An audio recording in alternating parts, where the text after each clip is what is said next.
To begin with, all the incidents and characters in this story might be fictitious. And any resemblance to you or me might be purely coincidental. The name of the town isn't important. It's the one that's just 28 minutes from the big city. 23 if you catch the morning express. It's on a river, and it's got houses and stores and churches. And a main street. Nothing fancy like Broadway or Market. Just plain Maine. Drug, dry goods, shoes, those horrible little chain stores that breed like rabbits. Also a street for the upper, the exclusive of the town, where the country club set live when they're not at the country club. This is the first Saturday in May, and tonight, the first dinner dance of the country club season. Mm-hmm. Well, anyway, this house belongs to Brad and Deborah Bishop, two of my dearest friends. Brad bought this house before he went to war. It was Brad who gave me my first black eye and my first kiss.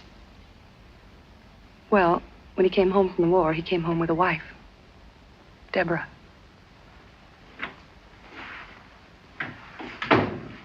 Tomasino said to tell you he found room for your briefcase in the bag. Good for Tomasino. Why'd you have him pack a bag? Because I know these Saturday conferences. They're like Saturday poker games. Don't plan on doing anything Sunday. Strange you're not letting me know when you plan to be away overnight. This is just in case, darling. There's no telling how late it'll be. And I like my own pajamas between me and the sheets in a Turkish bath. You'll phone this afternoon, though, either way, won't you? And leave word, even if I'm not here? Just where might you be when I call, if not here? First Saturday in May, remember? Settlement House picnic. That's right, the woman's club thing. Like it? Anything to do with kids, you know that. What are you wearing tonight? I got the one you liked so much in Vogue.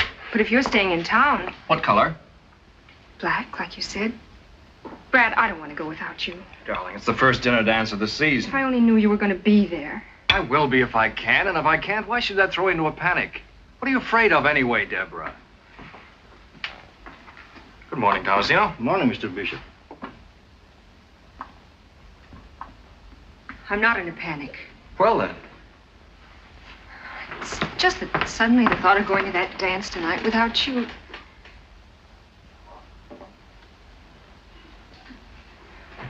Brad. Hmm? Addie Ross.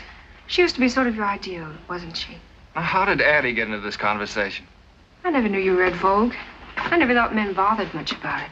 What's Vogue got to do with it? I told you I picked it up on the train coming home one night. Some woman had left it behind. Some woman? Yes, some woman. And I thumbed through it and saw a dress I thought would look very smart on you. What's wrong with that? Nothing, I guess. Nothing at all. I should hope not. Well, I've got to pick up Rita. You'll phone about tonight, won't you? Told you I would. It just so happens that the dress I bought that you picked out of Vogue that some woman happened to leave on the train is exactly the dress that Addie Ross wore to the concert 2 weeks ago. Hot toast, Mr. Bishop.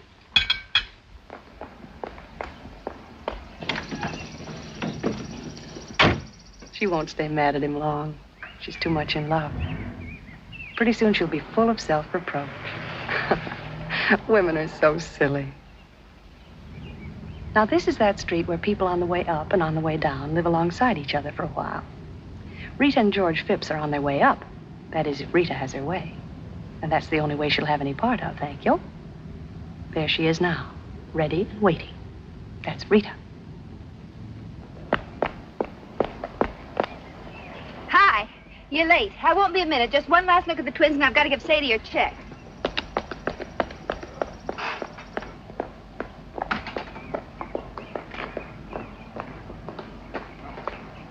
On behalf of the underprivileged children in this town, I'd like to thank you overprivileged ladies for sharing your excess privileges with us. There's something odd-looking about you today, George. Just that usual two-headed schoolteacher look. You're all dressed up. Saturday, no school, and you're all dressed up. Just my little old blue serge. First Saturday of trout season, too. Brad says ever since you were big enough to lift a fish. Listen closely. Can you hear the grateful murmur of the trout as they whisper in the brooks and streams? This is what they whisper. Phipps will not fish today. You're cute. But why? Because I've got something better to do. Have a nice day.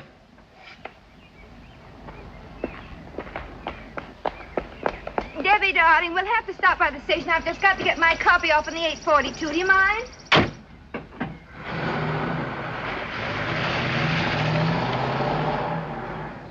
What's George being so mysterious about? I wouldn't know. Seems we're not talking. Oh, I'm sorry. Oh, it's just one of those things. It'll be all right. Why? Was he acting strangely? Not exactly. It was only his not going fishing and being all dressed up. All dressed up? Why, so he is. His blue suit. On Saturday, of all things. And no fishing. The radio hasn't been fixed yet. Oh, and they're just going on the air. Oh, well, save myself listening to the murder of my little brainchild. Rita, why on earth do you do it? 5 of those radio programs every week up until dawn almost every night? Because each week I receive in return 100 pieces of what Addie Ross calls the most restful shade of green in the world. Unquote. Addie again. Why is it that sooner or later, no matter what we talk about, we wind up talking about Addie Ross? Maybe it's because if you girls didn't talk about me, you just wouldn't talk at all. That's right. I'm Addie. I'm the one they just can't help talking about. My very dearest friends, too. You know, I wonder if she knows how much we do talk about her, and what we say, and how we feel about her. I know. Believe me, I do. And it doesn't matter. It doesn't matter nearly as much as what all of you don't know. Yet.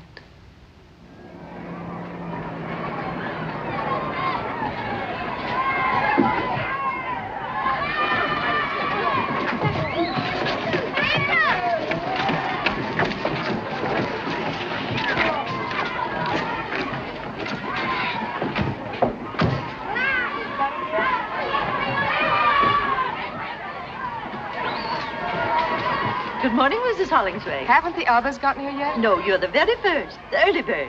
I've taken it upon myself to get the children aboard. Oh, good idea, Miss Hawkins. So that when the other ladies arrive, we'll be all ready to go. Fine. They'll only get here.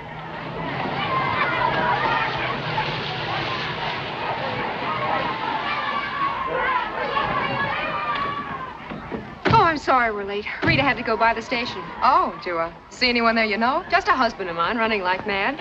Why? Nobody else? Where's Addie? Weren't you supposed to pick her up? Nothing's happened to her, I hope. Addie Ross left town this morning. Left town? Well, what do you mean left town? She certainly could have told someone, or at least phoned. She's left for good. Well, it must have been something sudden. Some emergency. What makes you so sure it's for good? How do you know? Well, the doorman told me she'd subleased her apartment last week, and yesterday she sold her car. So much for your sudden emergency. Well, if that isn't just like her, why do you suppose she had to keep it such a big secret? Who knows why Addie does or doesn't do anything?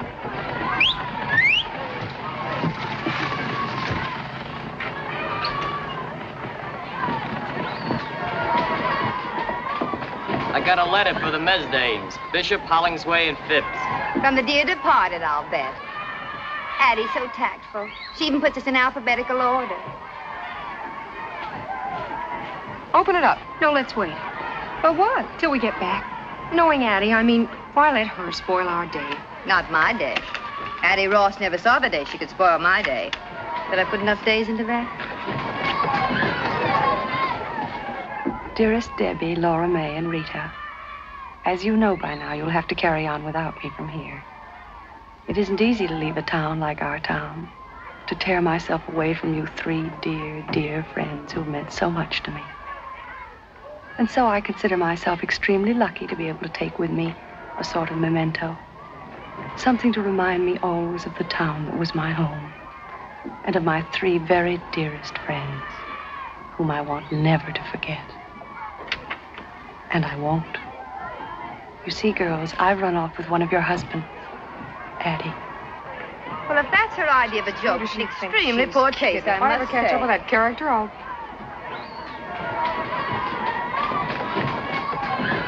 Ladies, may I suggest the captain seems to think, well, he's been rude about it.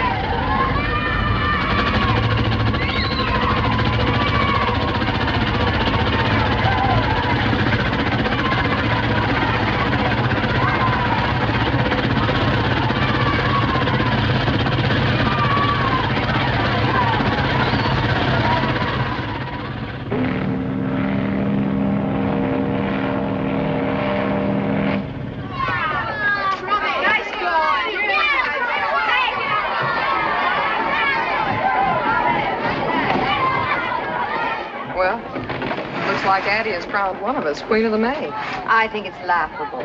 Okay, laugh. Ha! Deborah didn't happen to mention why Brad had to go to the city, did she? He hasn't missed a Saturday on that golf course since they got the snow off the greens. All right, kids, get them while they're red hot.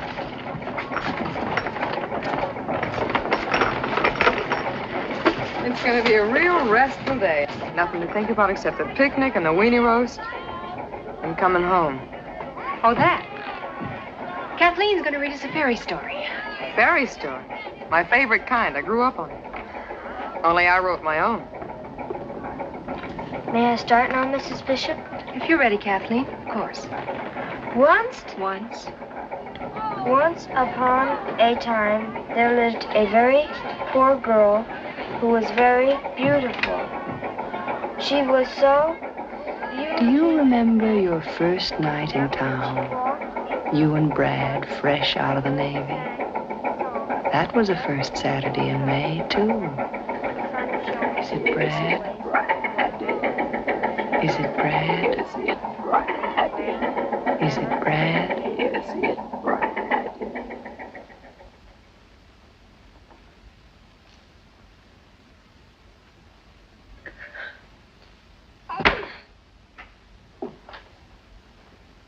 Here now, what's this?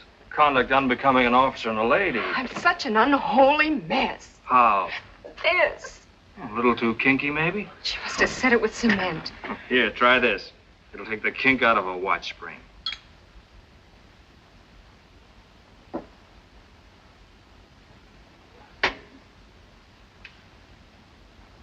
I'm no raving beauty, heaven knows, but I did so want to look my miserable best tonight. The very first time we've gone out together, all dressed up like civilians. And you would be the one man in the world that looks even better out of uniform than in.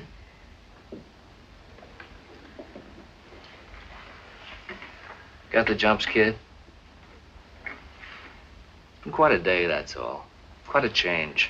Out of the Navy, out of uniform, new home, new town, new friends. Oh, I told that blasted girl I wanted to comb it out soft, making me look even more like a farmhand than I feel. Easy does it. Meeting your friends for the first time.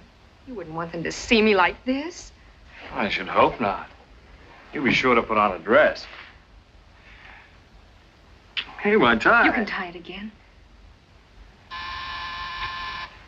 There they are.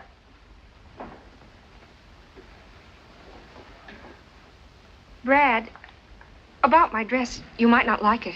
If you're in it, I'll love it. It's my only one, and it's years old, remember? There wasn't time today to get a new one, and even years ago, it wasn't exactly the last word. That was the last word. Hurry up. Which ones are they? I want to have it right. Rita and George Phipps. We all grew up together. He teaches at the high school. They have twins, and she just got a job writing for the radio. Did you like her very much? When you grew up together, I mean? Rita and George were engaged at the age of 5 by swapping beetles. She was never my type. What is your type? Fat, squat little brunettes with mustaches. Get going. And take another whack at that hair.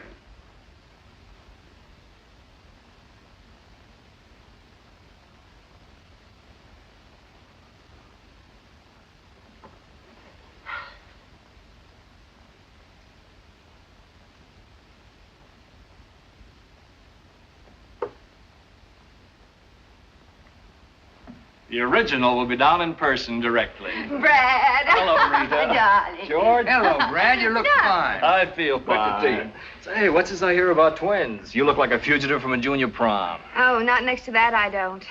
Brad, she's adorable. My personal share of Navy surplus. She certainly doesn't look as if she grew up on a farm. Oh, darling, I'm sure she took the hay out of her mouth while she's being photographed. Don't be funny, dear.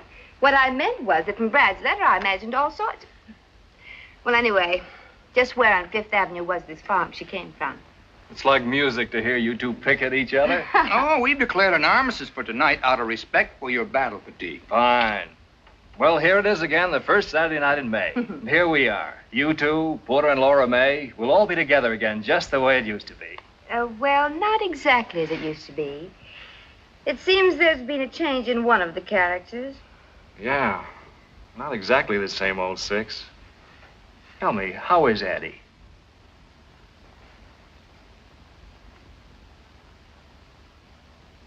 Rita and George, Deborah. Debbie, Rita and George Pips. They were with me the day I swallowed my first worm, and I hope we'll be there when I swallow my last. That's the most disgusting introduction I ever heard. Hello, Deborah. Welcome. Thank you. How do you do, Deborah? How do you do? Well, the occasion calls for a drink. A quick one, because we're late. We've been admiring your photograph. Yes, it's a very flattering one. Maybe it's the uniform. Yeah, for some reason or other, I always seem to be wearing a full beard in photographs. You know, even in snapshots as a child. Give me a hand, George. Excuse me.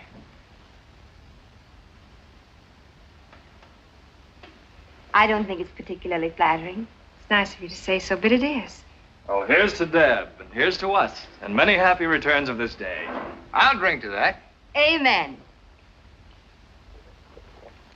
Now, if I can remember my way to the club. Oh, before we go, I have to call the house and see if the sitters showed up. It's Sadie's night out. Oh, why not call from upstairs? I have to get my bag anyway. Good idea. Now, don't make a tribal ceremony out of it, girls. We're late now. George and I'll get the car and wait outside. Remember, we'll be waiting outside. Ready, George? Oh. Oh, they finally put a traffic light at that dip on Orchard Avenue. Yeah? The mayor cracked his upper plate there last Christmas. All the doors and windows are locked. Don't worry about them. What? Certainly not. They're old enough to do that by themselves.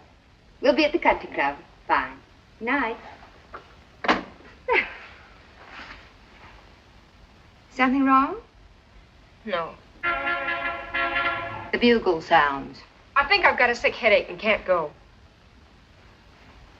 Well, then there is something wrong. Me. I'm wrong. What do you mean? How? Every which way. Brad, for his friends. You and your husband. The others haven't met yet. The country club, the town. I'm scared. I'm so scared I'm sick.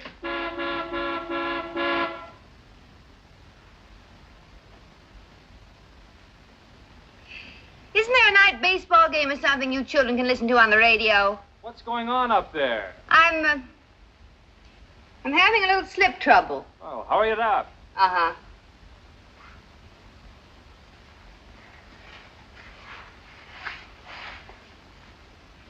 Looks like somebody had a lot of martinis. I did. What are you so scared of?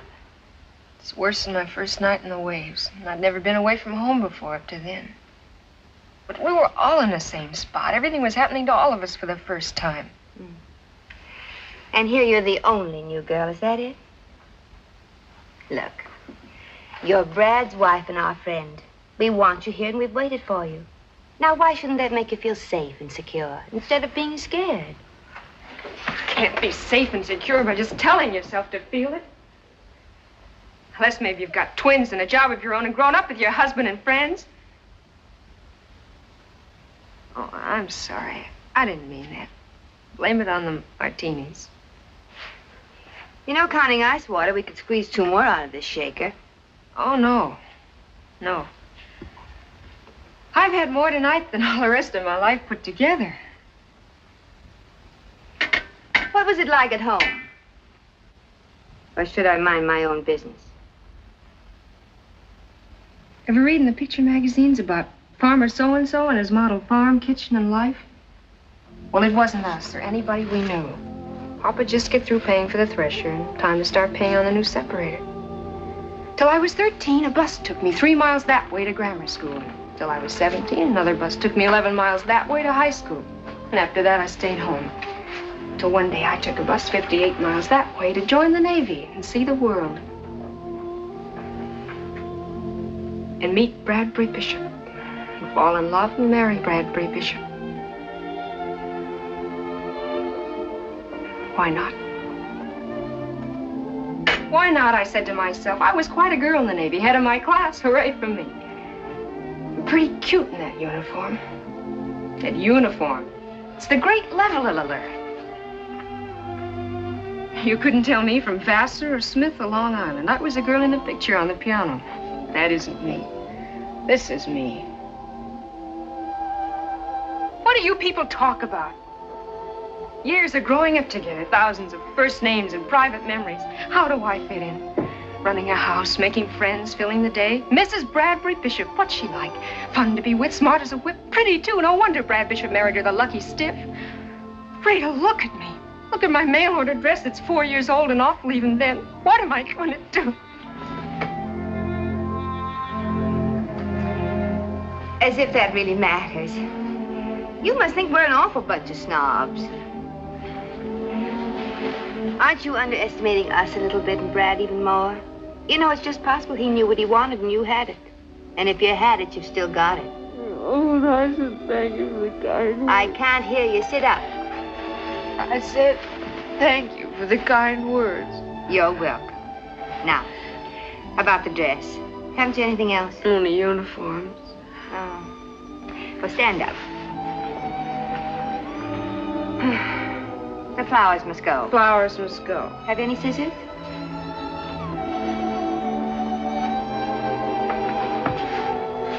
Scissors? Oh. I'll get the ones in the sleeves. You tackle the big one on the middle. Careful now. Careful now.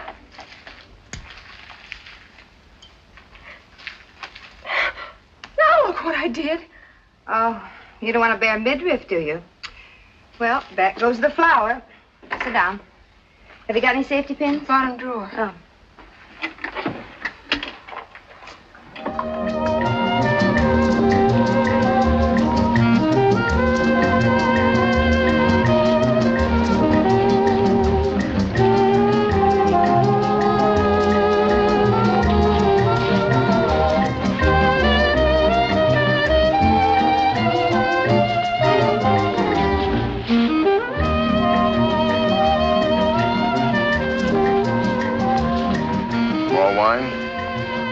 Thank you, no. Not much at dancing makes me nervous. Does it? Whatever I do, I want to do well. Can't do a thing well, leave it alone, I always say. I think I will have a little more wine, thank you.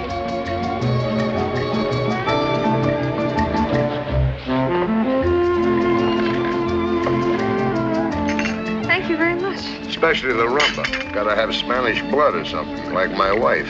Comes from an old Spanish family named Finney. In many South American countries, there are many very distinguished families with Irish names.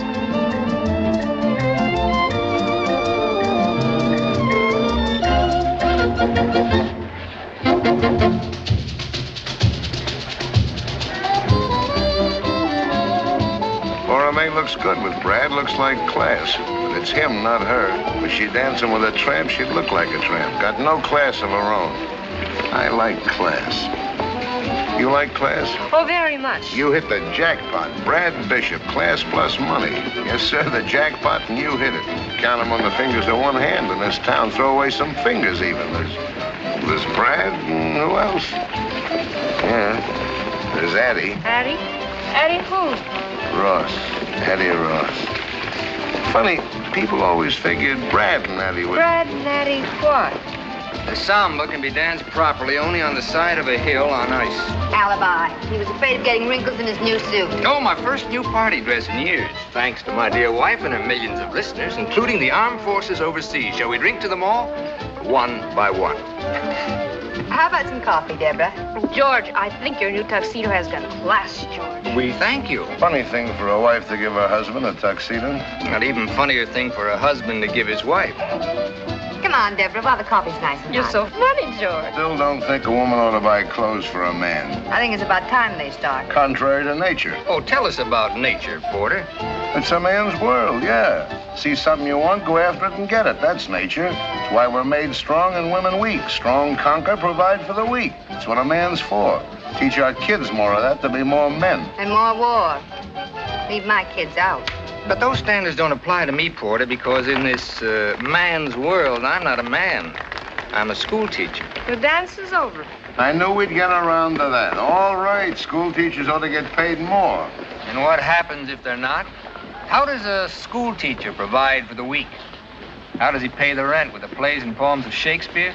Have you been shooting off your big mouth again? You just shut up till it's time to dance again. And let me tell you about nature making men strong. Einstein couldn't kick a football across this dance floor, but he changed the shape of the universe.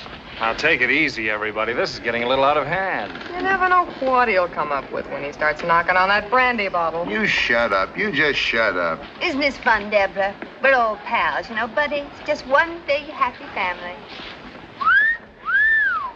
Why, Brad! Not me, but it's a good idea. With the compliments of Mrs. Addie Ross. Oh, Porter, you were saying something about her and Brad. Addie! John, where is Mrs. Ross? I don't believe she's arrived yet, Mr. Bishop.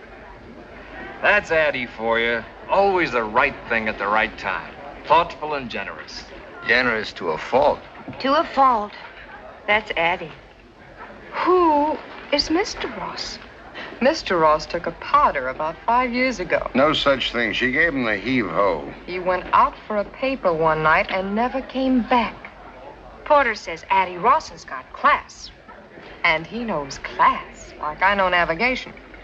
You stick to your guns, Porter. It shows a healthy instinct. You may call it class, but what Addie has is taste. I can buy taste. Addie's got class. Taste and discrimination.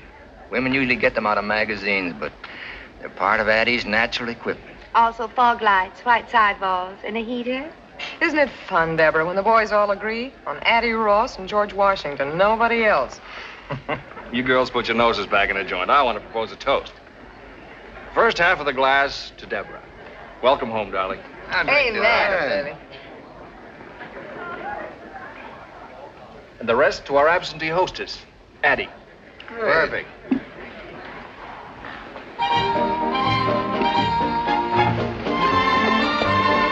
Let's show him a flash of old Vienna. But, darling, if you don't mind. Before the floor gets crowded. I don't think I should. Oh.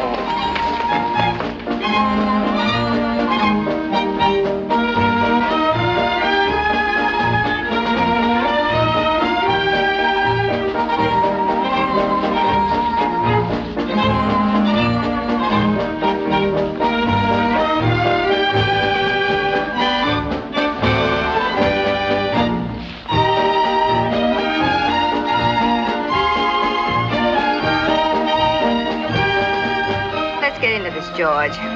Something tells me this is going to be quite a waltz.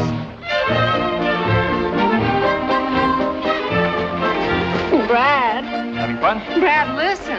Hold on, baby.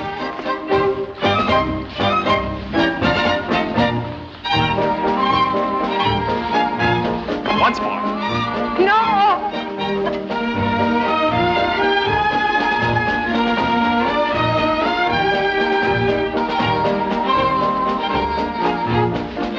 Deborah, what on earth have you done to yourself?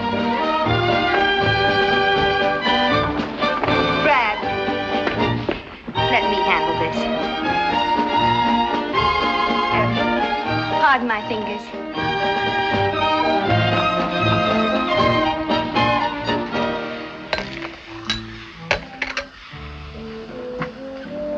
Here, drink this. What is it? A new inner tube. There you are. I think that'll be all right. Thank you, Miss Jenkins. You're welcome. Rita, will you take me home?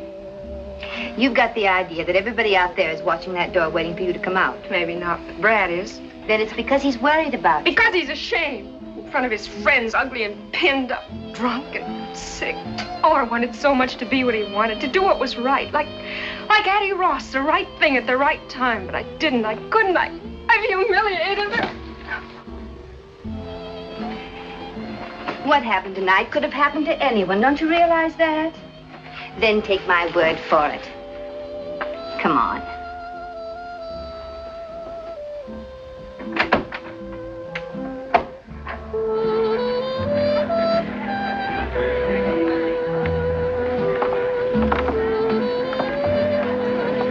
But there's Brad.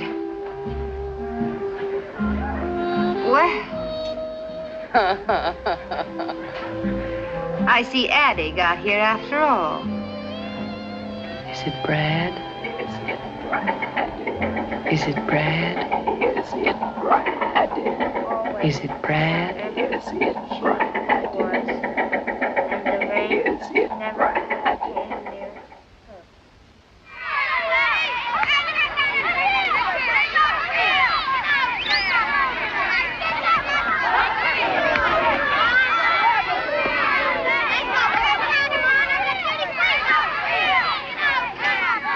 Don't expect us back too soon. We kids are going after everything from sardines to wolves.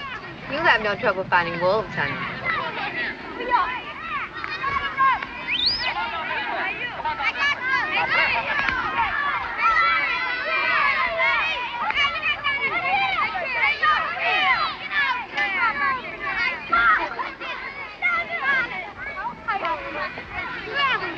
Almost lunchtime?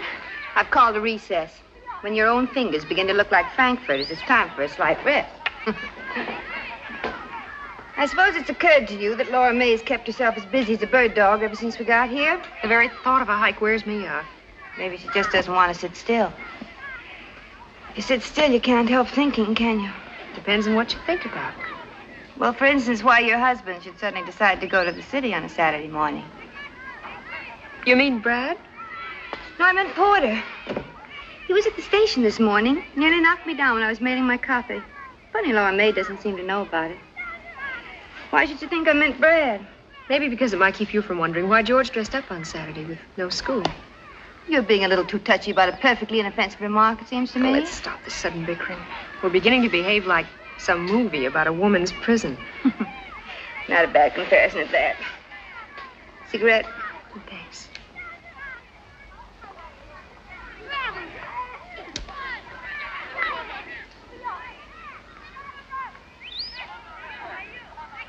Why didn't George go fishing? Why didn't George go fishing? And why the blue suit?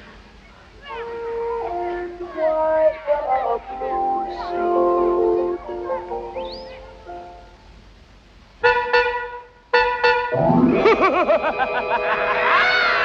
He's crazy! Buy your car from Crazy Eddie. Pay when you get good and ready. Nothing down, drive as you pay. Buy your car the Crazy Eddie way. Sadie, doesn't that noise drive you insane? Restful, ain't it? There, that's better. Well, the twins are fed and ready to be put away. Now, if George would only show up, how many canopies are you making? 2 dozen, and the way I figure it, 6 healthy people ought to be able to eat 200 or 300. They're just appetizers, Sadie. And let's get a couple of things straight. First, when you announced dinner... I know, I'm not supposed to say soup's on. How did I tell you? I forgot. Dinner is served. Dinner is served. And you're not to say it as though the food were poisoned. All this fancy schmancy because 2 people from the city are going to eat here. Mrs. Manley's a very important person. She has charge of a great many radio programs, including the one I write. You know what I like about your program. Even when I'm running the vacuum, I can understand it. Thank you so much. Now, the second thing. Does the new uniform fit? It's kind of corny. Wear it. Only one thing, the cap is out. Makes me look like a lamb chop with pants on. Oh, Sadie. The cap is out. Sadie, please, just this once. Okay. Oh. Hello? Oh, hello, Mrs. Manley. No, not at all. I was just rereading the script for Monday. No, off! What's that, Mrs. Manley? Yes, it's a good connection. About the script. Oh. Well, I'll just have to make the revisions tonight, that's all. What?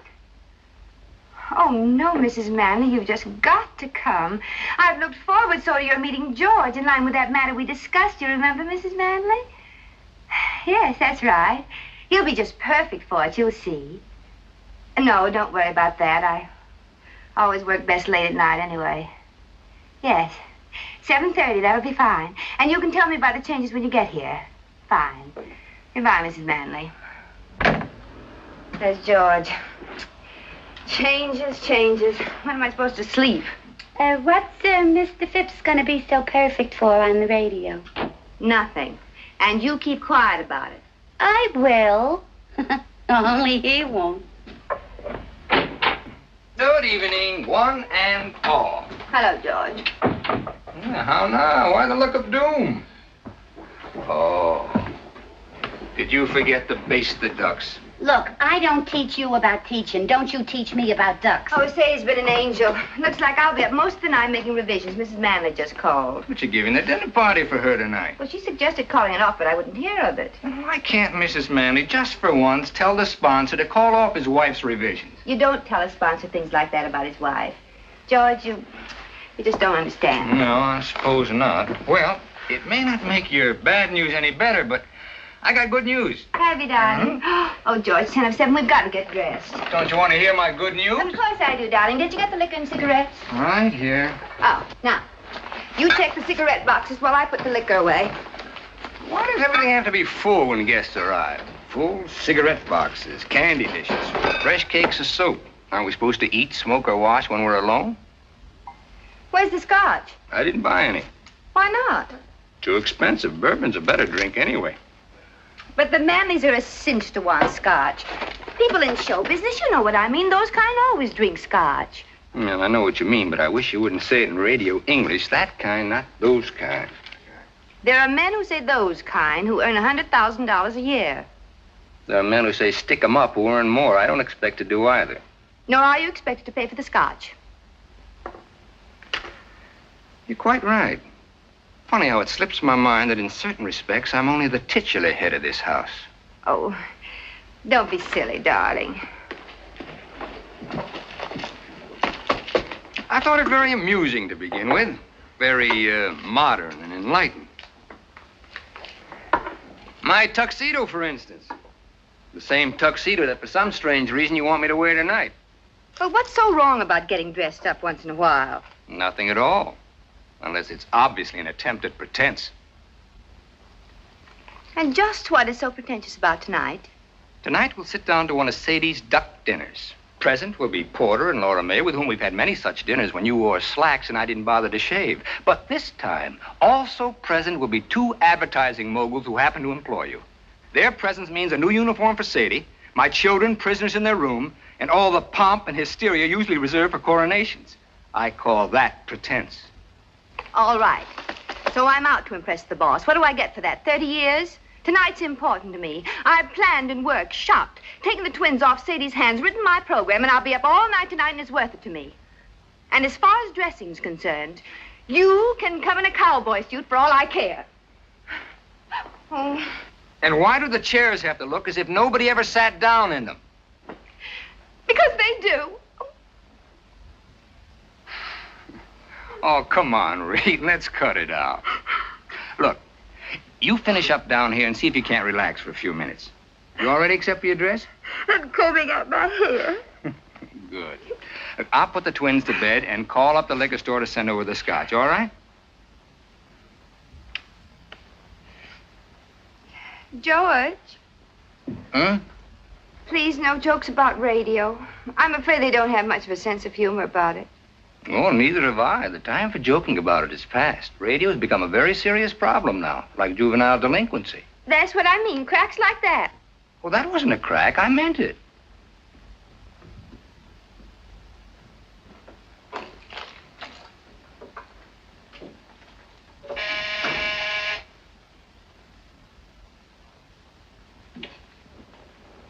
George! George!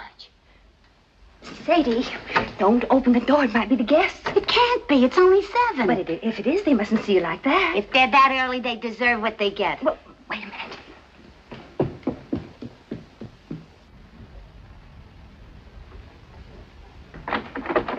Hiya, Sadie. Hi, Leo. Well, Mr. Phipps. Mr. Phipps. Yeah. Sure smells good. Wish I could say the same for you. It's for Mr. Phipps. Looks like a present. A present? A present? What's up? Wasn't sure I heard you call. It's for you. For me?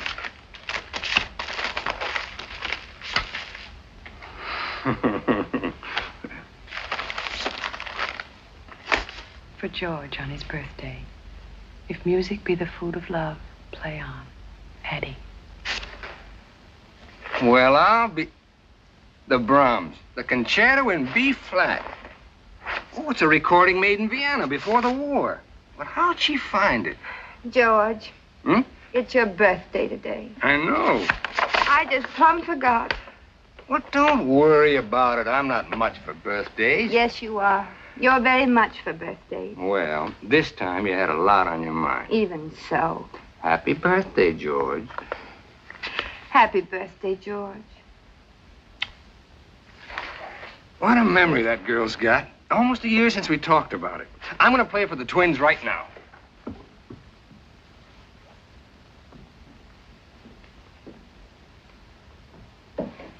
Sadie. What? You didn't by any chance make a layer cake for dessert tonight instead, did you? You know we got Cherry's Jubilee. You read it to me out of a book. That's what I thought.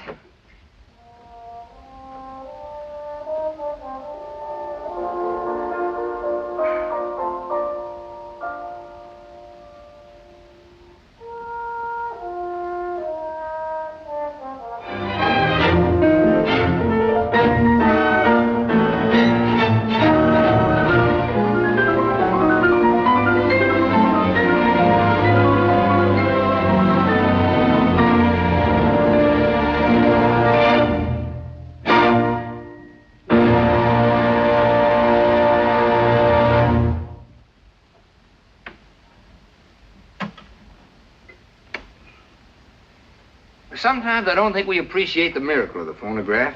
The privilege of having men of genius perform for us at our command. What kind of a set is that? Oh, it's no particular make, Mrs. Manley. One of my students put that together for me. If I were you, I'd stick to the established trademarks, a pure tone, say, or a sonobel. Pure tone, Sothern. I thought that sounded all right. Didn't you, Porter? Mine plays 24 records, different sizes. Mix them up any way you like. Radio gets china, clear as a bell, also television. Except there's no television to get. We're too far away. Only television set in town. Like playing tennis without a ball. What do you want me to do about it? Build you a personal broadcasting station? You don't need a station. Just yell a little louder. Mrs. Manley, are you sure I can't get you a drink? A cocktail maybe or scotch? Never touch it. Alcohol, that is, in any form. Oh. And Mr. Manley? He doesn't either. Well, coming from show business, you might say, I always imagine those kind took a nip now and then. Wouldn't be keeping faith with our clients. Most respected trademarks in the American home. Well, I think I'll have one more. Porter? I've often wondered, Porter, why you haven't considered radio advertising. Mr. Hollingsway has a chain of 7 department stores all over the state. I know all about it. 23% by volume over last year, 138% over 1939. Where'd you get those figures? They're a matter of public record, Mr. Hollingsway. Yours is too big a light to be hid under a bushel. George, would you fix me a small Roma salsa? You're a potential giant, Mr. Hollingsway. Not too small. Doing all right. I said a potential giant. Potential. Something tells me I'm going to have a giant around the house. Got this whole state sewed up tight. But there are 47 other states, Porter. Crack-a-jack point. Now, you take the 3 states adjoining this one. If I can put you, Porter Hollingsway, into millions of those homes for 1/2 hour each week. He doesn't spend that much time in his own home.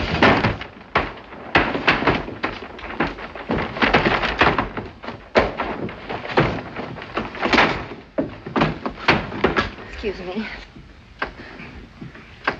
I told you the screen was a crummy idea. Soup's on. Thank you, Sadie. Mrs. Manley? All right.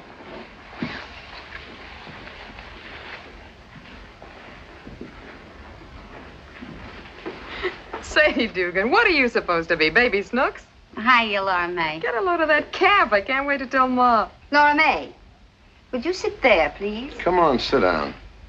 There's a couple of things I could tell your Ma about you, too. This great situation belongs in a true-to-life drama. Are you two related? No, we just had the same governess. You kill me. Oh, well, it's just a small town. You know, everybody gets to know everybody. If you don't mind crossing the tracks. Oh, by the way, Sadie's quite a radio fan. Listens all the time. Now, that's very interesting. All the time, eh? Keep it going night and day. Tell me, what are your favorite programs? During the day, anything. Anything? Anything that keeps my mind off my feet. I see. And at night? In bed, I listen to the police call. But you can't understand them. They're in code. I sleep like a baby. How you gonna put me in her house a half hour every week? But, Porter, she's not a housewife. Still, they have a great influence over housewives. Sadie may not realize it, but whether or not she thinks she's listening, she's being penetrated. It's a good thing she didn't hear you say that. And after penetration comes saturation.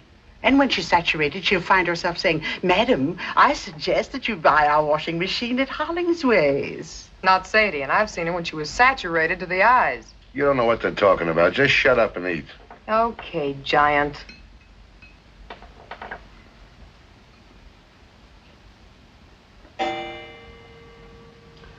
It's 8:30. I can't miss Brenda. Excuse me, please. Where is she? Radio. Confessions of Brenda Brown. One of ours. Wait a minute. Here, you better let me do that for you. I've got to tell Sadie to hold the ducks. Sorry to even run like this. So sorry. I won't say it doesn't matter because it does. Euclid Street, Wilkes-Barre, Pennsylvania. She writes, "What a thrill it was to hear my little girl say, Mother, it's such fun to have you read to us now that you use baby breath. so be sure you don't offend. Be double sure with baby breath." Oh, we missed most of the commercial. Shucks, and that's the best part, too. Just thought I'd eat the soup while it's hot. George, how'd that happen? Baby breath brings you the confessions of Brenda Brown. Who was the mysterious Central American with a gay smile and the black pearl ring? Promised a scoop by her Gruff City editor, Brenda Brown, girl reporter for The Star, has accepted the senor's invitation to dine and dance at a swank penthouse rendezvous. It was most kind of Senorita to dine and dance with me tonight. It was kind of you to ask me, Signor Montevideo. Please, call me Armando. If you like, Armando. Gracias. That's Spanish for thank you. Gracias. Lord Bruce, I'm proud and flattered. What small-town American girl would not be at a proposal of marriage from a gentleman as distinguished as you? But I must decline with thanks. You decline? I don't understand. We have Lady Bruce to consider. Invalid though she is, and though you've been married in name only for many years, she is your wife in sickness as she was in health, and must not be cast aside. I see. Besides, I am a registered nurse. It is my chosen profession, my duty, and much as my personal feelings from time to time. You and I, my dear Lord Bruce, must remain just another case. Another case in the notebook of Linda Gray, registered nurse. Listen next week for another chapter in this amazing human document. Linda Gray is brought to you by Protecto, product of the Duro Enamel Company. Remember, one thin coat of Protecto after bathing guarantees... This is the Allied Broadcasting Company. Enough? Might as well turn it off. There's nothing but music from now on. My, that was fun. 2 whole hours. Linda ran over almost a minute. The 3rd time in a month. 3 minutes gone. 1 full commercial. Gone for good. Well, some more coffee, anybody? George? Some more coffee, anybody? I just asked everybody, dear. Well, time to go home. George. Already? Seems as if you just got here. Come on, Giant. Back to the beanstalk. Get your coat. I'm ready. Been such a lovely evening, my dear. Pleasant company. The duck was fine. But of course, eating out here off your lap is gypsy fashion. The time just flew by. Tempo fugit. Right, Professor? Almost. And our little hostess has her work to do. Oh, it's not so much.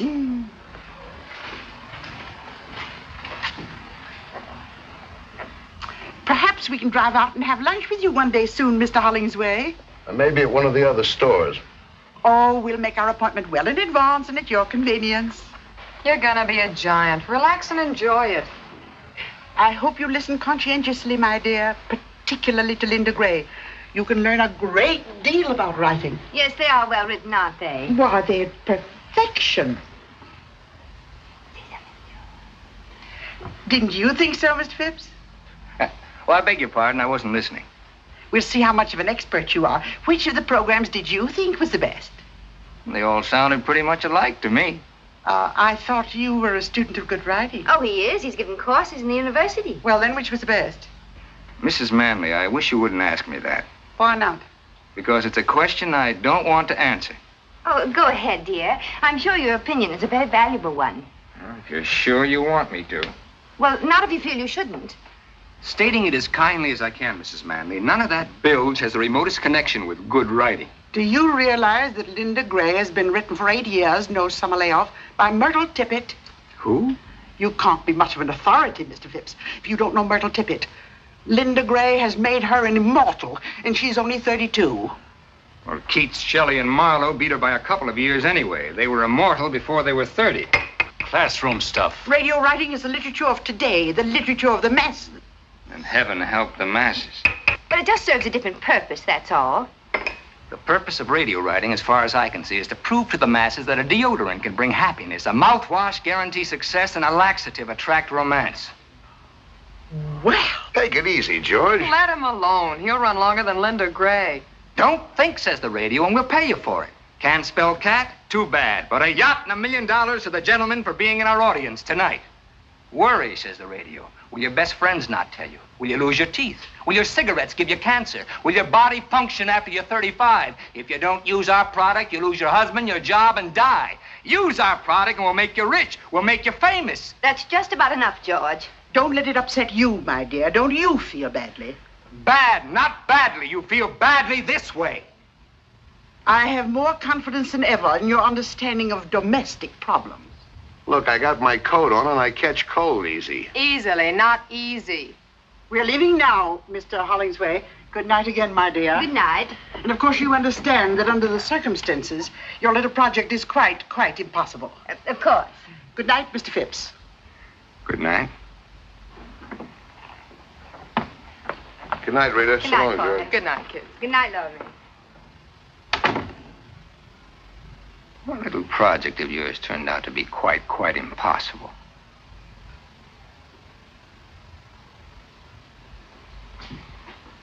I'll take care of tidying up. You better start your revisions. It's all right. I'm sorry about this. I know how much it means to you. Well, it couldn't be helped, I guess. Oh, George, it would have been so simple to say something non-committal. Not for 3 hours, it isn't. I held back all night. Anyway, she doesn't blame you for it. Didn't she tell you not to feel badly? I wasn't thinking of myself. Well, then what can she do to me? Report me as being un-American? Radio's like a religion to those people. When you attack it, you attack their faith. And once they feel you're against them, they're off of you for life. There's no making it up. Why should I want to make it up? Why should I? Oh, nothing.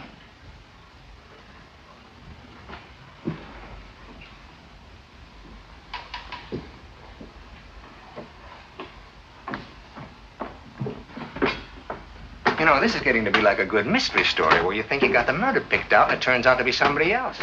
For just a minute, I had your little project tied up with Porter. But now the clues seem to point to me. In some weird, unimaginable way, I was to prove irresistible to Mrs. Manley tonight. I was to impress her and win her favor. Isn't that so? But why? To what purpose? Well, if you must know, their editor is leaving, and I thought you'd be perfect for the job. It pays $175 a week to start.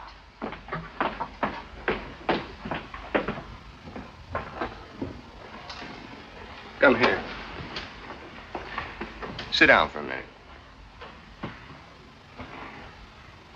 Look, Reed, let's put aside my nausea at the idea of working for the Manleys. Let's put aside my personal likes and dislikes. They're not important. I'm willing to admit that to a majority of my fellow citizens, I'm a slightly comic figure, an educated man. Nobody's asking you not to be. Think of the good you could do. Maybe raise the standards. Look, commercial radio? What's the phrase? Wait for your laugh? I'm a school teacher. That's even worse than being an intellectual. School teachers are not only comic, they're often cold and hungry in this richest land on earth. And thousands are quitting every year to take jobs that pay them a decent living. That is unhappily true. Then why not you? Because I can't think of myself doing anything else. What would happen, do you think, if we all quit? Who'd teach the kids? Who'd open their minds and hearts to the real glories of the human spirit, past and present? Who'd help them along to the future? Radio sponsors? Comic strips? At that, I've been luckier than most. Even without what you earn, I've managed to keep our heads above water. It's quite a strain over a period of time with the water lapping at your chin. And that's where you've been a great help. You've made it a lot easier for both of us. I'll admit it has upset my male ego from time to time.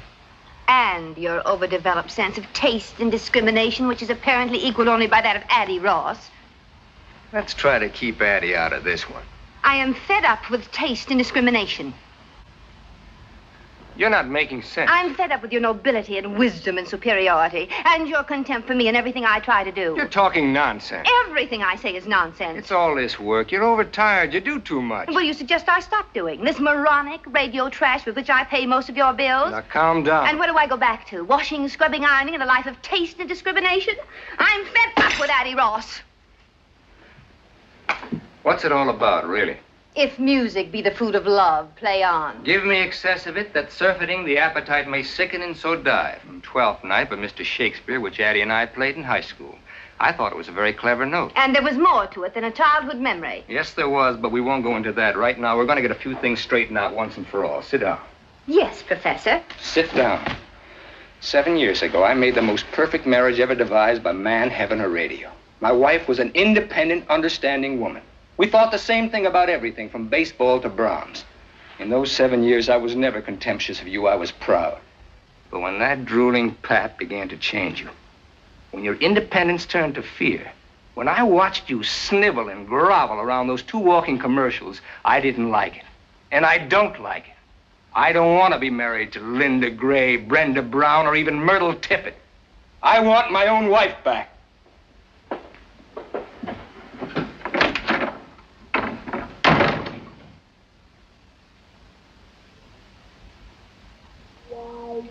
George go fishing.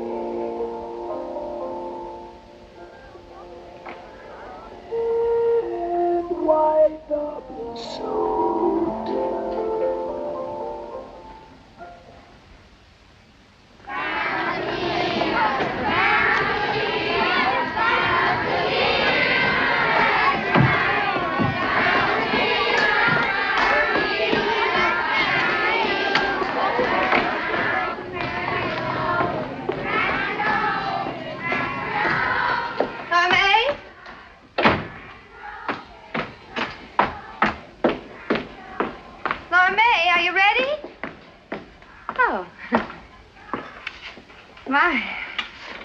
All that running, hiking, and baseball, your feet must be ready to drop off. I've covered more ground in Porter's store from the notions counter, just back and forth to the water cooler. How's it feel, Laura May? Porter spreading out on a national scale, going to be a big merchant prince. How's it supposed to feel? No more small towns for Porter. He'll be after the big cities now. He'll be after, what is it he always calls it? Class. Look, why don't I save you a lot of trouble and tell you what you want to know? And you can tell Debbie, and that'll keep you busy till I'm dressed.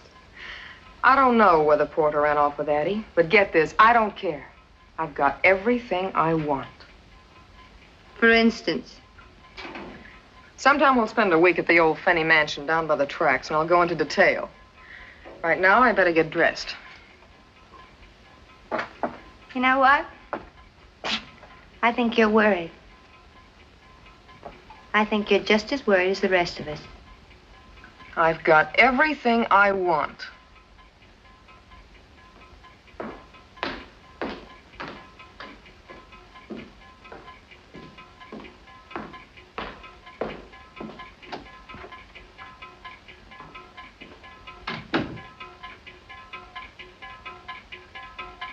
Maybe you haven't got everything you wanted after all.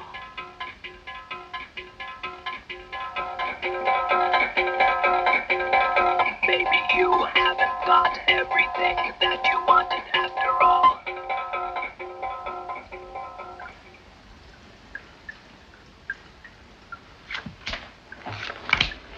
Your bet. How much you got in front of you? $11,000. That's my bet.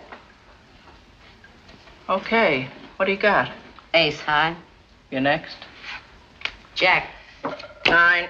You win. Beer? Yeah, if you're all out of champagne.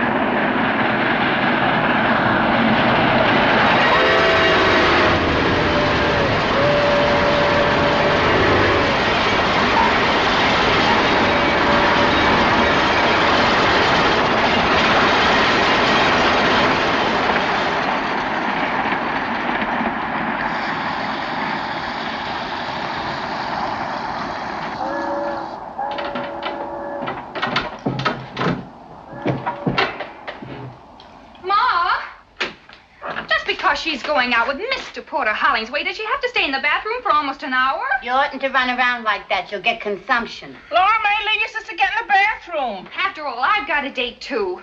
A respectable date. That's your sister you're talking about. I don't care. I think it's disgusting. He's 35 if he's a day. I wish I was that disgusting again.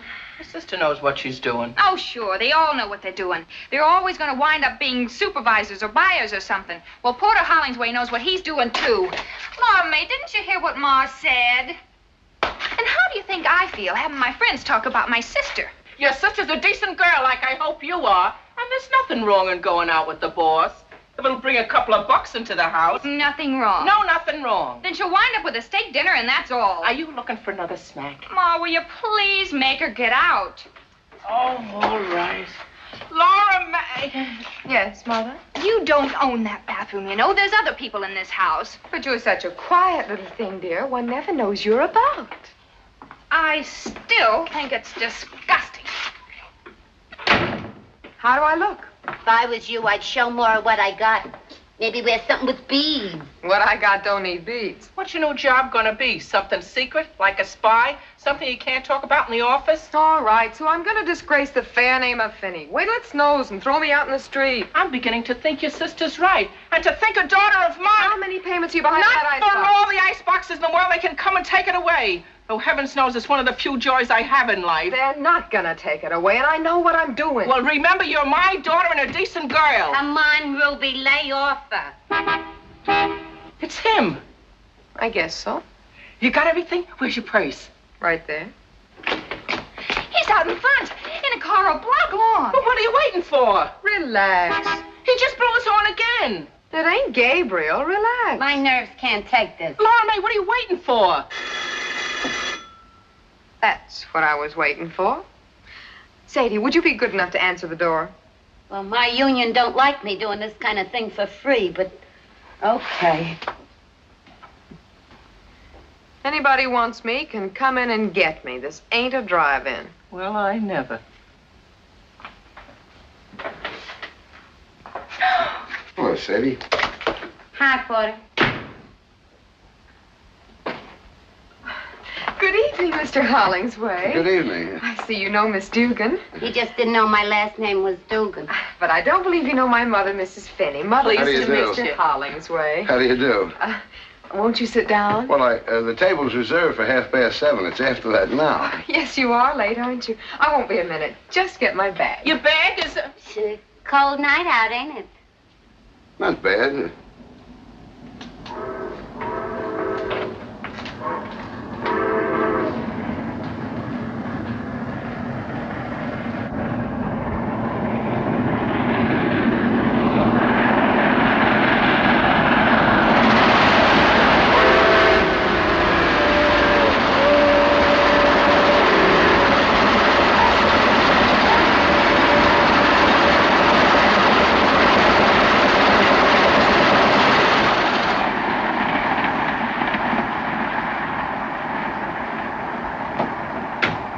One of mine, right?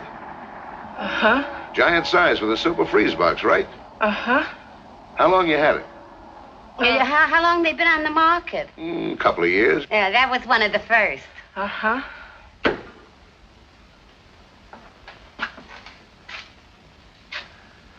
Wonder what's keeping her. Girls always got things to do. They tell me. Why, there it is. silly of me. Ready? We're late. Good night, Mother dear. Don't wait up. Thank you, Sadie, darling. Good night.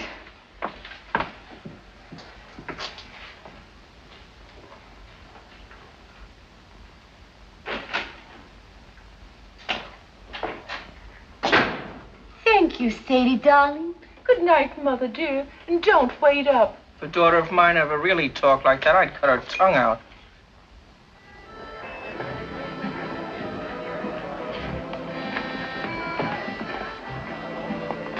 Here you are, Mr. Hollingsway. My, what a pretty shade of green. What's it called? Cream de mint. Tastes like peppermint. It isn't too strong, is it? Wouldn't hurt a baby. Well, I'll just have to trust you.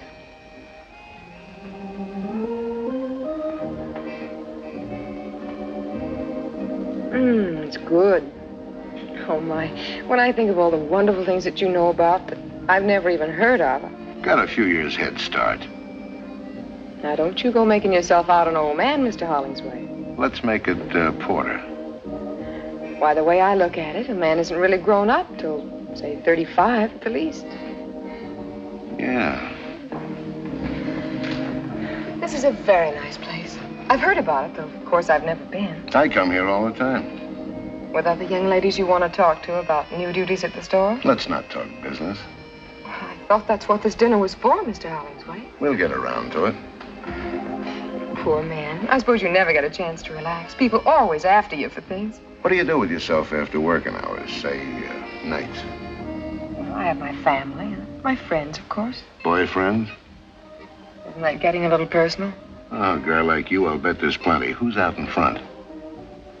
I don't happen to be one of those girls that talks about her private life, Mr. Hollingsway.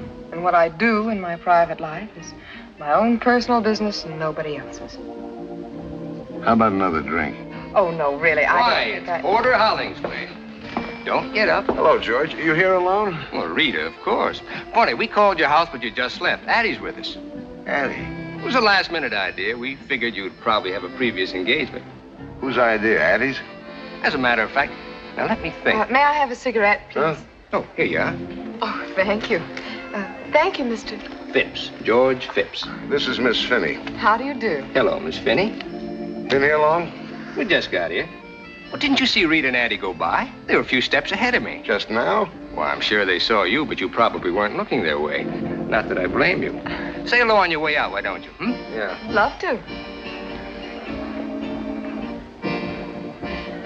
You have such nice friends. He's a school teacher. He hasn't got a dime. Oh. You were saying something about another drink. It's getting stuffy in here. I want some air.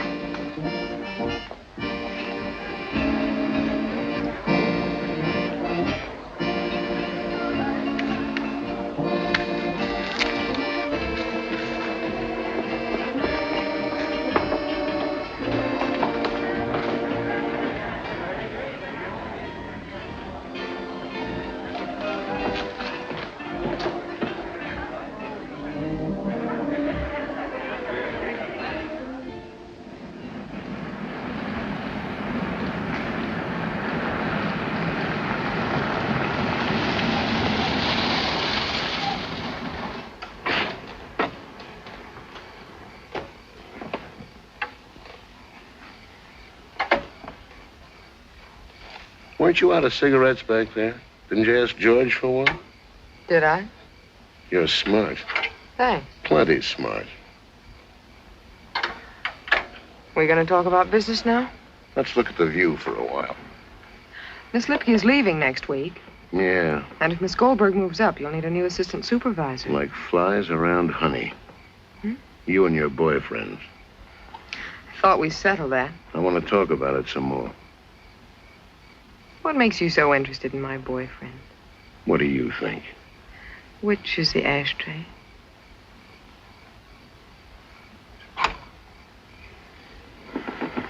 I've got very definite ideas. Like what? There's never been anybody in particular. Nobody special. Plenty wanted to, I'll bet. What do you think? But you've been waiting for that one guy to come along? I got very definite ideas. What's he got to be like, this one guy? Someone that wants to marry me more than anything else in the world. You sure got wrong ideas about things. They may be wrong. They're definite. Well, tomorrow's another working day. Shall we go? Yeah.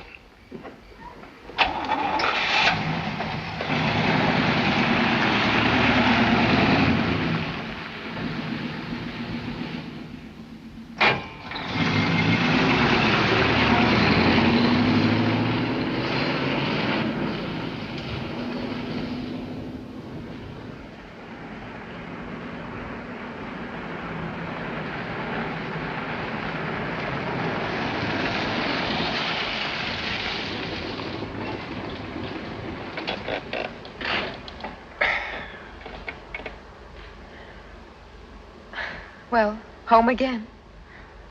I want to thank you for a lovely evening, Mr. Hollingsway. That's all right.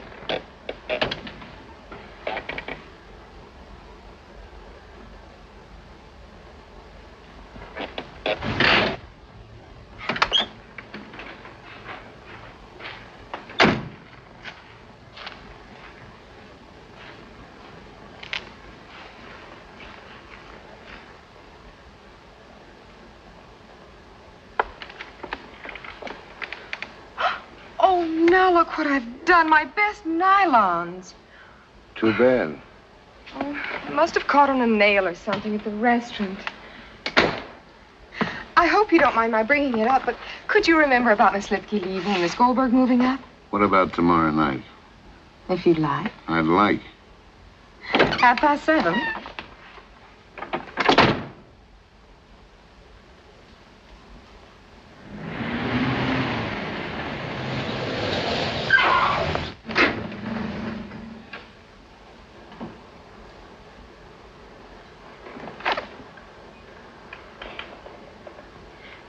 Thank you again, Mr. Hollingsway, for the lovely nylons. It wasn't really necessary. Forget it. Before we say goodbye, I'd like to tell you that your friendship has meant a great deal to me, and our evenings together. They've been wonderful. And I'm just sorry that... Well, goodbye. Goodbye.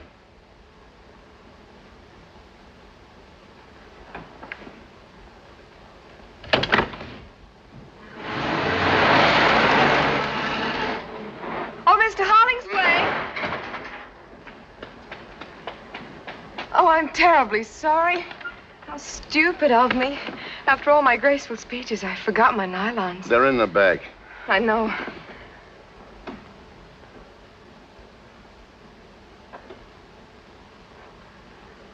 Good night again.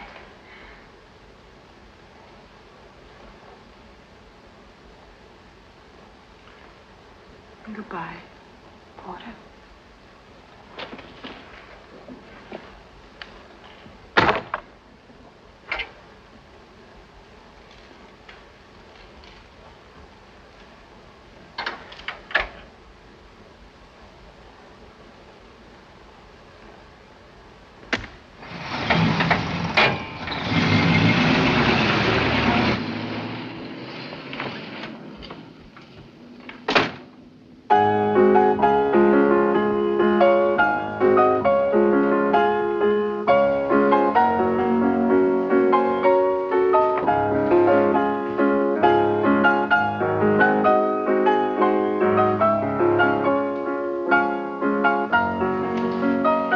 That's all. Yes, sir.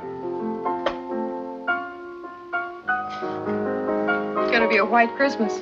That song, they tell me it made $1 million for the fellow who wrote it.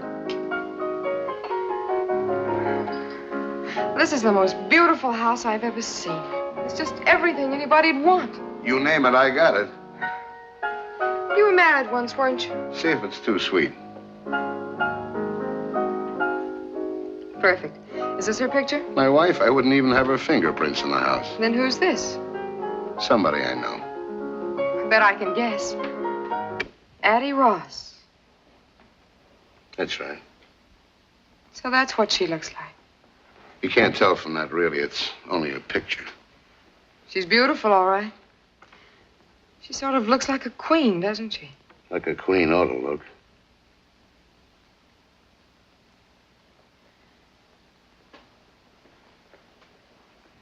I imagine you must be very good friends. I helped her with some investments. She gave me this last Christmas. Almost a year ago. Yeah. Just never bothered to put it away, I guess.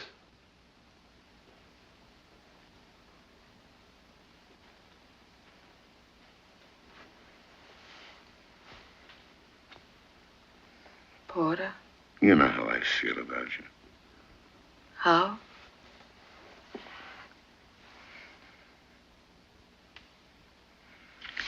I'm only human, you know. I'm not so sure you are. No? No. Thanks. You're smart. So you told me. I'm smart, too, and I've been around. I'll bet. It's an old act. You're good at it, but you don't fool me. You're smart, all right. Smarter than anybody. And I know all the answers. Then answer this one. Why pick on me? I've been watching your work, Miss Finney, and I think you're ready for advancement. Let's have dinner and talk it over. There's a brand new act for you. It's got a beard a mile long. I didn't ask you out. You asked me. And why me? The woods are full of girls. Not like you. You can say it again, not like me. And they don't want what I want. All right, what? What do you want?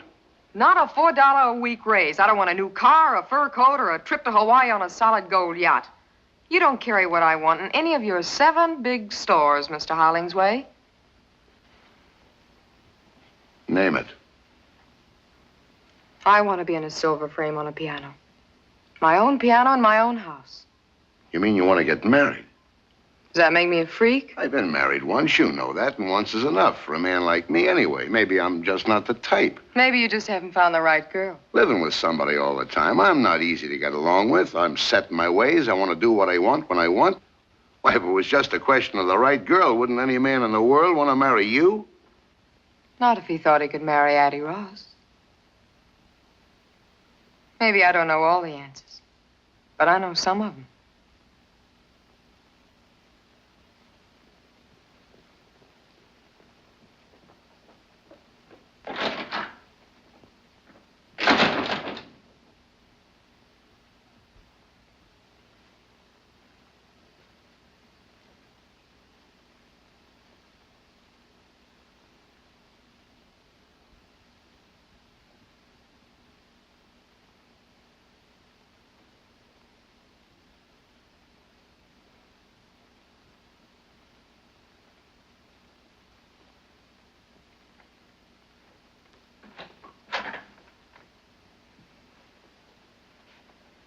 It's late.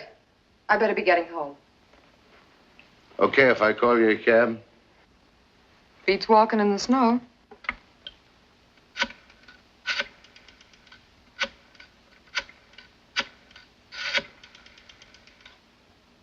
This is Porter Hollingsway. How long before you can get a cab over to my house? Okay, hustle it along. And say, put the charge on my account. Yeah. Be just a minute. Sounds like you keep the cabs pretty busy with this kind of thing. The reason I keep an account is because I do a lot of business with them, store business. Well, don't get mad. You just keep needling me. I'd insist upon paying for that cab myself, but I'm in no spot to be proud. From tomorrow on, I count the pennies. What's tomorrow? The day I start looking for a new job. I'm not going to fire you. I'm going to quit. What do you want to do that for? That's a silly question, coming from a man who knows all the answers. None of the others quit. Why should I? Is that it? Don't let it worry you, Porter. Maybe it's just a new twist in the same old act. There's a cab.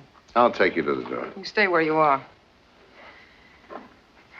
This time it's goodbye and no kidding.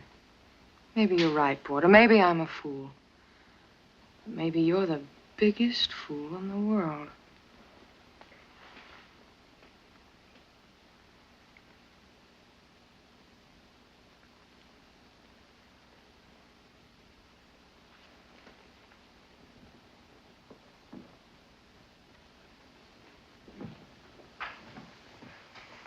Laura May.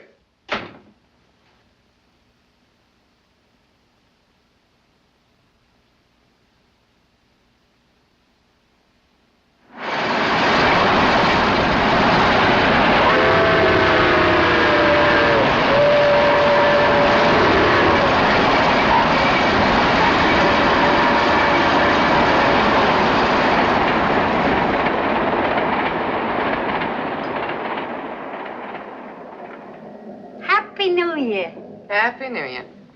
Will you stand still? Oh, this dress ain't my type at all. For one thing, it's too high in the front. If my best dress ain't good enough for you, you can get out of it right now. Just don't give me that big sacrifice routine. You'd wear it yourself if you had someplace to go. Okay, that does it. Take it off. It was Ma's idea for me to wear it, not yours. It's still my dress, and you got 30 seconds to get out of it. Just because it's New Year's Eve and you haven't even got a date. You're gonna look awful silly running around this kitchen stark naked. Ma! 10 seconds to go. Just because you got Porter Hollingsway mad at you. 5 seconds. Ma! Can't we have some peace in this house even on New Year's Eve? You got it mixed up with Christmas. New Year's Eve is when people go back to killing each other. Which reminds me, I gotta go to work. That's a fine way to see the New Year end, serving up champagne for Mrs. Addie Ross and friends. It beats sitting alone with a glass of stale beer. Forget it, Sadie. I didn't mean it the way it sounded. I know. Tell you what, comes midnight, I'll slip Porter Hollingsway a Mickey. Don't bother. It's a pleasure. Night, kid. Happy New Year, Sadie. Is he going to be at the Addie Ross party? That's what the invite says. She's expecting the pleasure of his company. How do you know? Listen, when they hire Sadie Dugan for a waitress, they submit a guest list. And Laura May could have been there, too. Stop picking on her. Who's picking on her? You and Babe. You stop it and make Babe stop it, too. Of all the time to quit a job just before Christmas with all the bills due and 5 months due on the icebox. Ruby Finney, you gotta make up your mind whether you want your kids happy or your icebox paid up. Oh, not for all the iceboxes in the world. Relax. Have a good time tonight at the bingo party. Gee, I wish you were going to be there. Happy New Year, Ruby. Happy New Year, Sadie.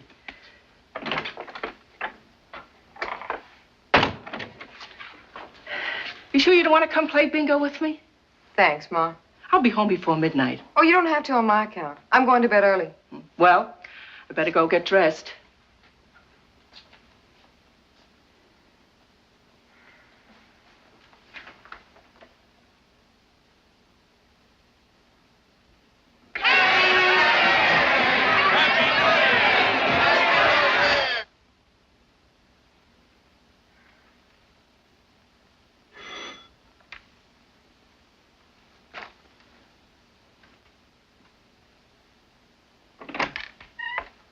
Hi, Laura May. Hi, Nick. Babe ready yet? Unless she's beat her brains out with a powder puff. Sit down. Give me a cigarette, huh? Sure.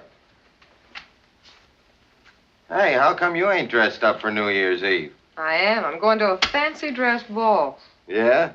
As what? A queen. A queen? A queen in a silver frame. I don't get it. I'll go see what's keeping Babe.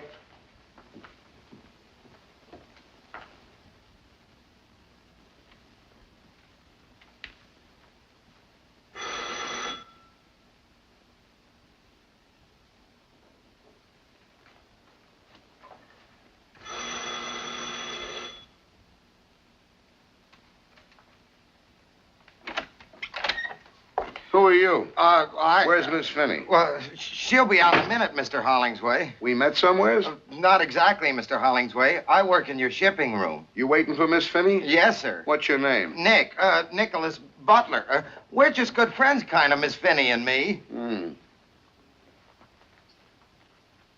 But I worked in your shipping room 3 years, Mr. Hollingsway. Baboon face. This is my sister, Babe. My real name's Georgiana. Oh, what do you say, Babe?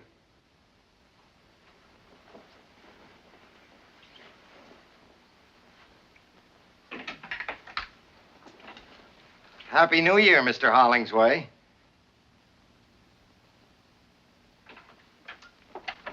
I thought Baboon Face was waiting for you. He used to. I gave him to Babe. He goes with a dress. Have you got another dress? Why? I want to take you to a party. Addie Ross's party? Yeah.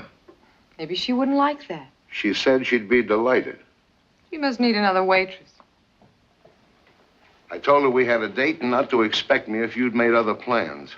We haven't got a date, and I haven't made any plans, so why don't you just run along?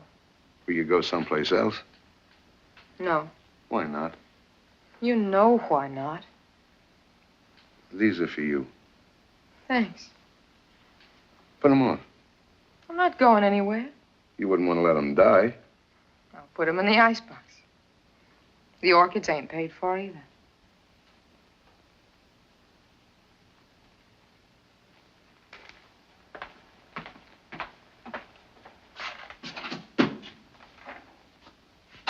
Laura May, I can't take it anymore. I thought we decided to leave it alone. It's worse not seeing you, knowing you're here. Maybe I ought to leave town. Wondering about you, who you're with, who you're looking at, who you're kissing, who... Easy now. I can't sleep nights thinking about you. So what? What do I do about it? Start the same thing all over again and wind up the same way? And what about the way I feel, my sleep? But then I'm not even human, am I? I'm just a great big act. You know what you're doing to me. And you know all the answers. I can't take it anymore. Oh, what's the use, Porter? Tell Addie Ross it's a cook's night out, and I had to stay home with the icebox.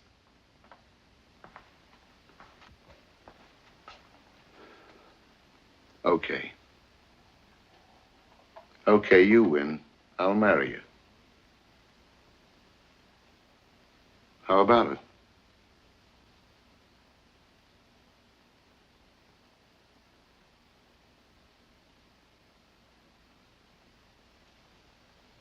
Thanks. For nothing. Now, what kind of an answer is that? I don't know. Just felt like it, that's all. We'll do all right, kid. We're starting out where it takes most marriages years to get. Out in the open, no jokers. You'll see. You've made a good deal, Laura May. Laura May, honey, if you want me, I'll be over at the Callahans playing. Happy New Year, Ma. We're gonna get married. Bingo.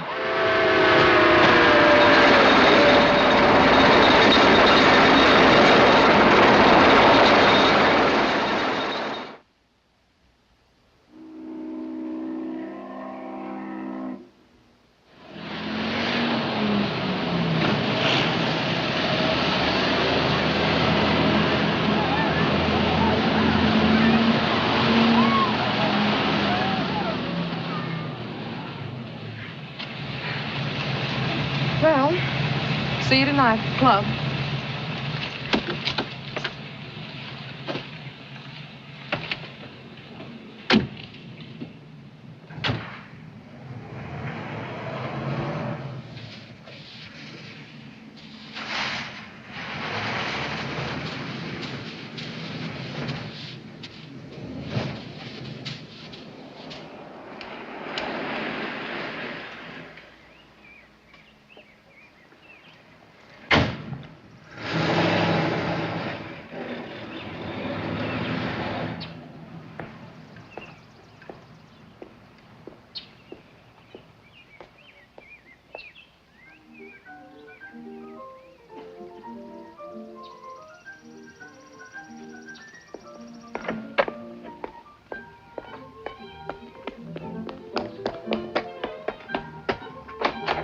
George? Hello there. George. George, darling.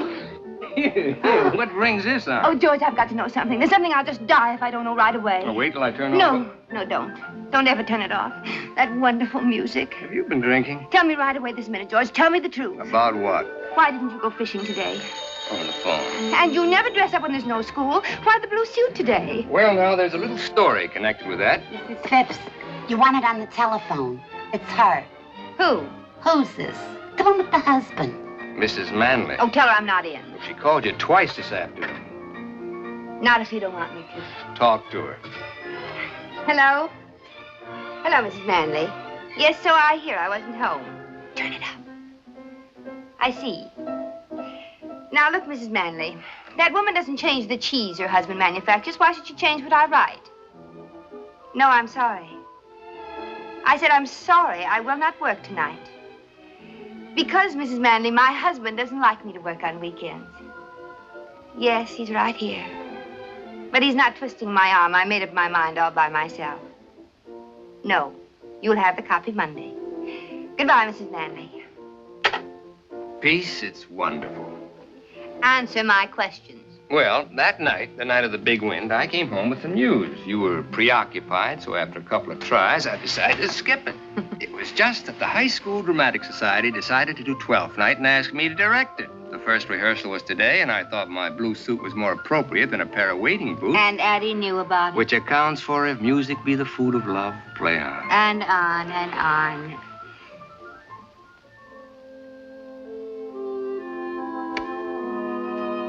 Good evening, Thomasino. Did Mr. Bishop call? Lady called up. Leave this message. Mr. Bishop's secretary? Then say, Mom.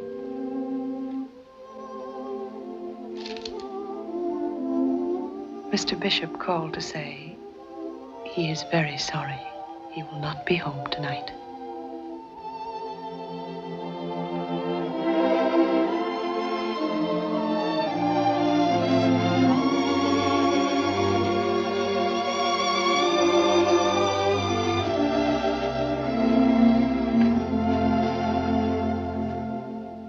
And here are the results of the 8th. The winner, number 7, Hoop Skirt. Second, number 3, Pennywise. Third, number 6, Pound Foolish. Hoop Skirt paid 16.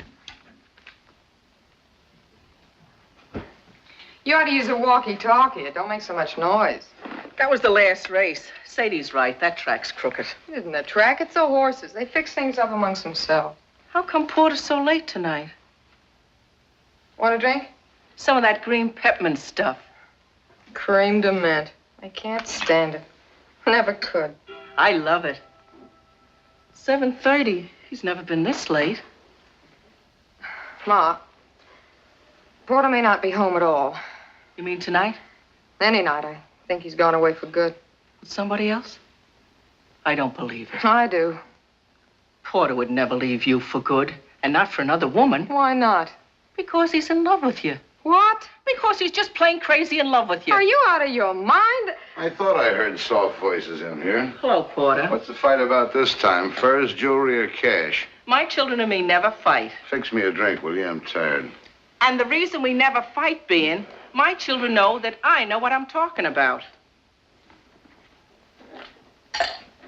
Maybe your father, Joe Finney, wasn't exactly a saint.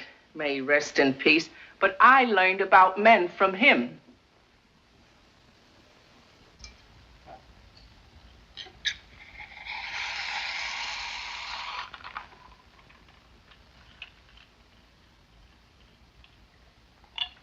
Too much soda. No more so than usual. I'm too tired to play with it tonight. I want to drink it. Addie Ross left town today and took somebody's husband with her. Yeah? You seem real excited about it, like I told you we were having lamb for dinner. What do you want me to do? Sue somebody? I'm tired. I figured you might be the lucky boy. Then it must have broke your heart when I walked in here. Funny you should mention my heart. So you figured I ran away with Addie Ross. How'd it feel? You don't have to tell me. I can tell you. You ought to go on information, please. So what? I got mine. That's what you thought to yourself. You ought to get a concession at some carnival. You're a regular mind reader. 3 years of playing the good wife. Here's where I cash in. Here comes the payoff. That's what you thought. I've been a good wife, the best wife your money could buy. Strictly cash and carry. Isn't that what you wanted? Isn't that what you told me? Out in the open, you made a good deal, kid? Did you ever stop to think, Porter, that in over 3 years, there's one word we've never said to each other, even in fun? To you, I'm a cash register. You can't love a cash register. And I'm part of your inventory. You can't love that either. I asked you to marry me because I was crazy about you. You didn't even ask me. I've been a good husband. You got everything you want. If you'd only asked me, if you'd only made me feel like a woman instead of a piece of merchandise. Did you give me a chance to? All you ever showed me was your price tag. You better get dressed. We're meeting the others at 8:30. I'll be ready when you are.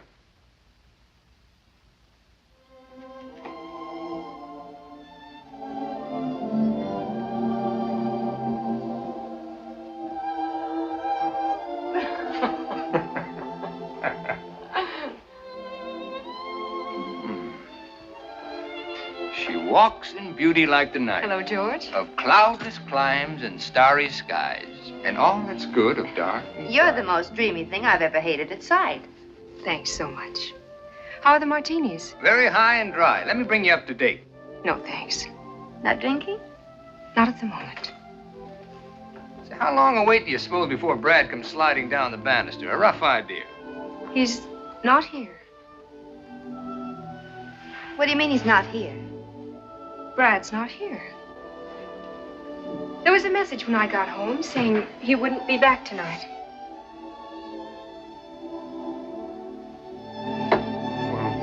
Perhaps you'd rather not go without him. Why not? Well, Then how about having just one with us before we leave? Thanks. I feel fine just as I am. oh, a tiny one for medicinal purposes against the night air, huh? She doesn't want one, George. Well, then, shall we?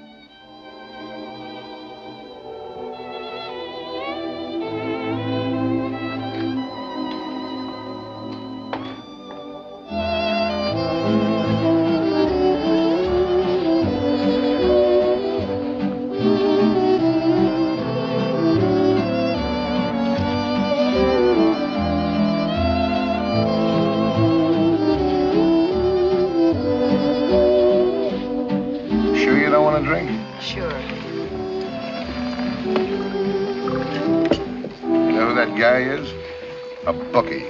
All the barber shops and saloons in town dancing with my wife. He came over and asked very politely. She'd dance with anybody. She waited to see if you had any objections. I wouldn't object if a chimpanzee asked her. Then you've got no right to complain. Oh, I've got no complaints. I'm Happy Joe from Kokomo. Greatest little wife in the world. Fine home, fine friends. Everybody loves me. Oh, why don't you stop acting like a spoiled baby? Everybody loves Porter. I'm fed up listening to your wah, wah, wah. You're always talking about being such a man. You don't even act grown up. What are you getting sore about? You're so stupid. Oh, wait a minute. Have you any idea how much Laura May's in love with you? No, how much? So much she's afraid to tell you. Afraid you'd laugh at her. Me laugh? She couldn't say it with a straight face. Laura May in love with me, it's all she can do to wait it out. Wait it out? Yeah, like an annuity till it matures, like a slot machine that pays off. That's what she's waiting for. A chance to call it off, to collect. The end of the line. Fares, please. Don't tell me about love and Laura May. Oh, George.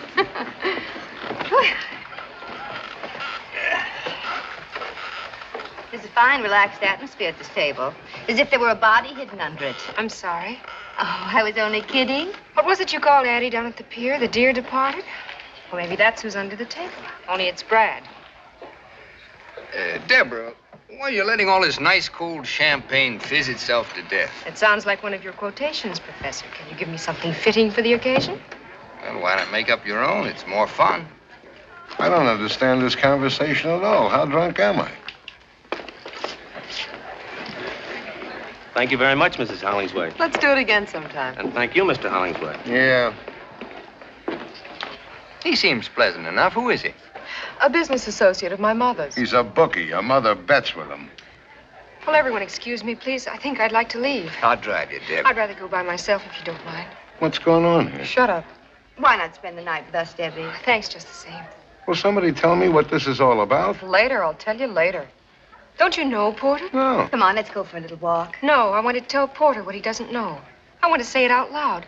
The reason I want to go home, Porter, is because I've been spoiling everybody's fun. Don't be silly, I've tried Deb. hard to make believe the way you do, Porter, but I'm not as much of a man as you are. I can't anymore. Make believe about what?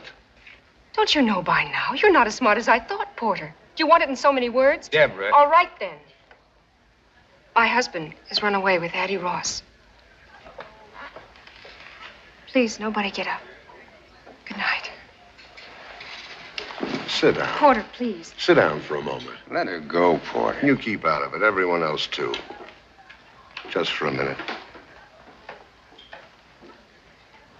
Brad didn't run away with Addie Ross. I did. But how? You're here. Man can change his mind, can't he?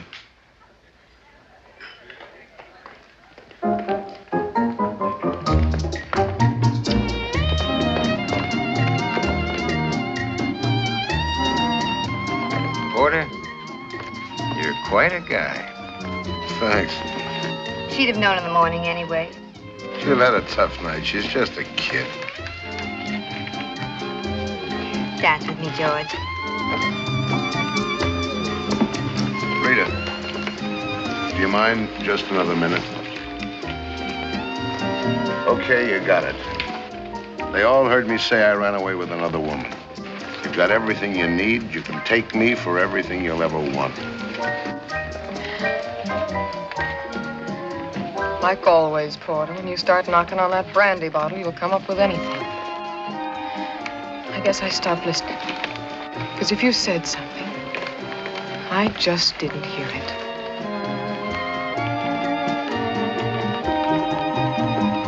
Why don't everybody dance?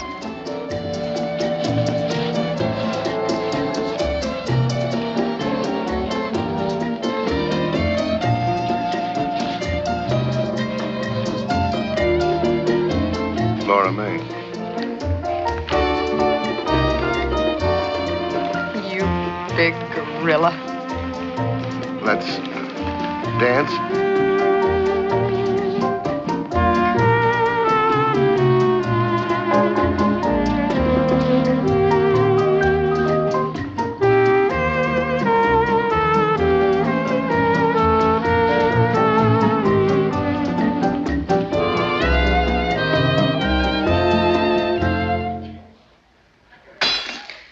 Hi-ho.